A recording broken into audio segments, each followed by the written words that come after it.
Fase número 1 na vida de uma mulher, a fase de formação. Nessa fase dura entre os 15 e os 20 anos, e segundo Rollo, nós temos então uma fase onde ela prioriza a beleza e a estética do homem. Aqui, nessa fase de formação, são valorizadas as características genéticas, não necessariamente as de contexto. Então o homem é hierarquizado pela sua beleza, pela sua estética e pela sua aparência, pura e simplesmente, dentro desse ranking da atração feminina. Então, se você tem uma beleza muito próxima dos seus ídolos e seus astros, você já estaria, então, na vantagem dentro dos seus critérios de escolha. Isso, claro, dos 15 aos 20 anos. Temos, então, a fase número 2, que vai dos 20 até os 25 anos. Aqui, segundo Rollo, a mulher está no auge da sua beleza e aparência, daí, então, ela fica menos inclinada a relacionamentos fixos. Ela busca, então, explorar outras possibilidades com outros homens, né? E é claro, aqui o status e a riqueza começam a influenciar nas escolhas delas. Ao contrário da fase anterior, onde a beleza é o que definia a sua hierarquia na escolha dela. Bom, então aqui Rollo entende que por ela entender que possui muito mais avanço dos homens sobre ela, dada a sua beleza, né? Mesmo que ela tenha uma beleza mediana ou padrão, ela entende esse poder e acaba naturalmente tendo mais variações. Então, ficar com um homem só acaba limitando então o aspecto das experiências dela. Então, fazendo com que indiretamente ela entenda que seja um desperdício de se limitar a um homem só. Então, possuindo aí uma variedade de pretendentes, ela acaba então experimentando sensações, emoções com outros parceiros. Lembrando, claro, que é uma tendência, não é uma questão de regra ou de bloco em caixas. É importante sempre deixar isso frisado. Inclusive, Rollo Tomassi, ele também frisa isso no livro, de que essas inclinações não são determinações. A fase 3 é chamada então de epifania. É essa fase na qual a mulher entre os 28 e 30 entende que o peso da idade começa a bater sobre o seu valor de beleza na sociedade, né?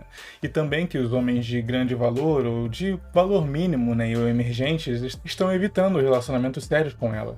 E ela percebe então na prática que começa a perder terreno para as mais novas das fases anteriores, né? Até na competição, né, intrasexual entre elas mesmas e tudo mais. Então daí essa fase de epifania é importante para a transição da próxima fase. O que nos faz então chegar à quarta fase, que é a fase transitória, que é basicamente um paralelo à fase anterior, que vai dos 29 aos 31, quase ao mesmo tempo que a outra, que é onde ela começa a sentir as pressões das convenções sociais sobre relacionamentos fixos. As amigas do meio social e tudo mais começam a se arrumar, ter filhos, casa, família e tudo mais. E ela então sente essa pressão. E aí ela começa então a tentar impor vergonha aos homens que não assumem mulheres mais velhas, né? Ou sobre a alcunha de mulheres independentes e tudo mais. Inclusive até mesmo mulheres que já possuem filhos, né? Querendo impor vergonha aos homens que possuem esse critério, né, de exclusão. Então, demandando que os homens de qualidade as assumam, né, apesar do seu valor estar baixo tecnicamente, e claro, não conseguindo êxito na maioria das vezes, acaba gerando também uma ansiedade social. Começa a questionar bastante do seu papel como mulher e tudo mais. Talvez até mesmo buscando uma feminilidade para poder, inclusive, conseguir garantir alguém ao seu lado. Em suma, vivendo o conflito entre se adequar ou não às convenções. Frases como o homem de verdade faz isso, o homem de verdade faz aquilo, o homem de verdade assume mulheres que não sejam tão bonitas, que não sejam tão belas, que não sejam tão jovens, que já tenham filhos, que já tenham não sei o quê. São várias questões que começam a vir como um discurso pronto, justamente porque ela sente esse valor se esvaindo com a idade. Então temos aqui a quinta fase, de 31 a 34 anos, que seria a fase da segurança. Aqui a mulher tem duas escolhas, ou ela continua insistindo na busca por homens de alto valor que as aceitem, ou elas se contentam com homens inferiores a ela, mas que são capazes de permanecer em um relacionamento. Isso, claro, gera uma frustração, mas como a busca principal é segurança, a questão da riqueza e do conforto é a prioridade aqui, e não como nas anteriores, que é um senso de emoção, aventura ou a beleza. A ideia aqui é conseguir uma vida confortável, né? E por conta disso, elas começam a pressionar bastante os homens que passam pelas vidas delas a se relacionarem.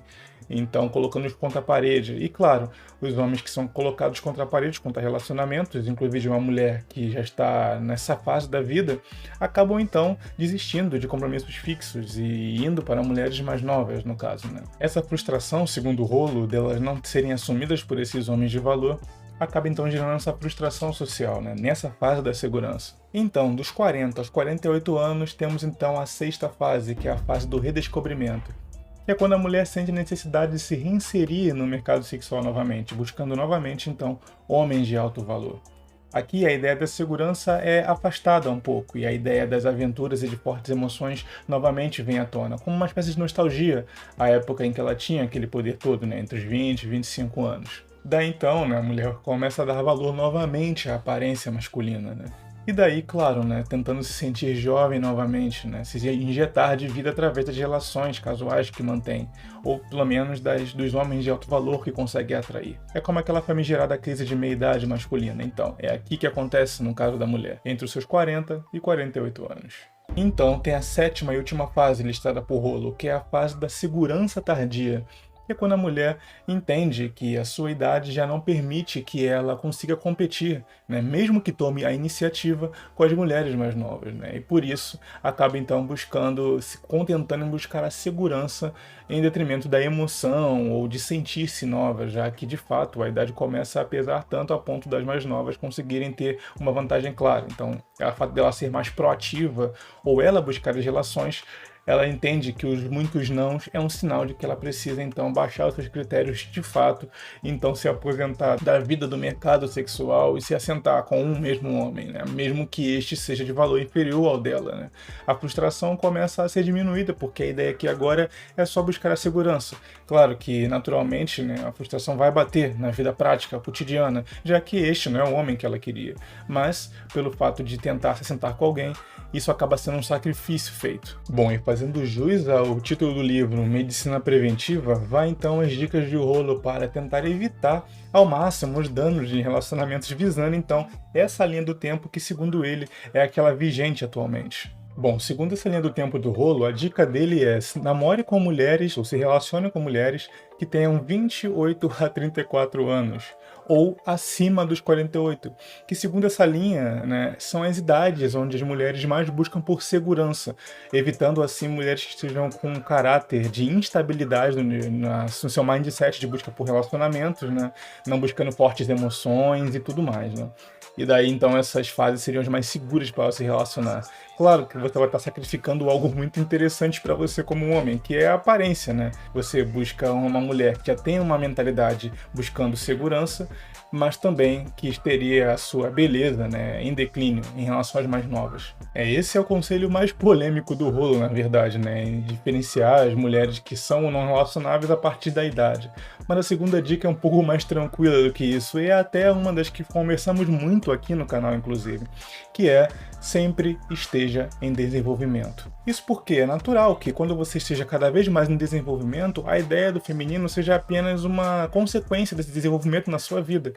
Então você naturalmente estaria evoluindo em vários quesitos e mantendo a atenção, né, ou saciando essa vontade hipergâmica de alguma das mulheres sobre si, ao mesmo tempo que não perde tempo baixando a sua guarda e deixando de se desenvolver por conta de relacionamento, namoro ou casamento. Você precisa sempre estar com esse gatilho na sua mente ligado de que o desenvolvimento pessoal deve ser inerente a você e não uma busca atrás do feminino.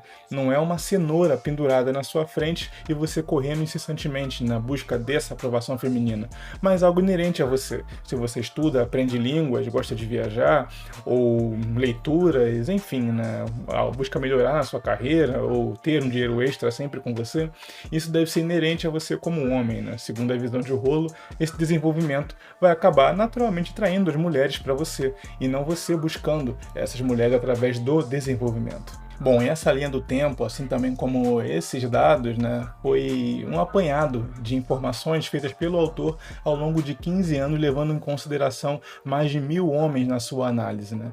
Então, segundo ele, é um dado bem apurado sobre as experiências de vários homens, né, catalogados então nesse livro. Mas é importante, e ele sugere isso, e é que eu reafirmo: não entenda isso como um padrão inescapável. Vá atrás você mesmo dessas experiências para detectar nessa realidade se existe mesmo ou não isso, se refletindo nos dados, né? Então, vá você mesmo atrás das exceções. Eu quero deixar aqui no final, e é o que o livro dá um pouco disso também, um conselho que eu deixei no vídeo sobre hipergamia. Não deixe que a hipergamia molde a sua visão do feminino necessariamente. Isso você não pode mudar, esse instinto, essa inclinação, mas o que você pode mudar é aquilo que circunda a sua vida. Então, se você tem uma visão viciada, mude essa visão como algo que deve impulsionar você a ser um homem melhor, e não necessariamente revoltar-se contra aquilo que você não pode mudar, que é a vida alheia, mas sim aquilo que você pode mudar, que é a sua vida.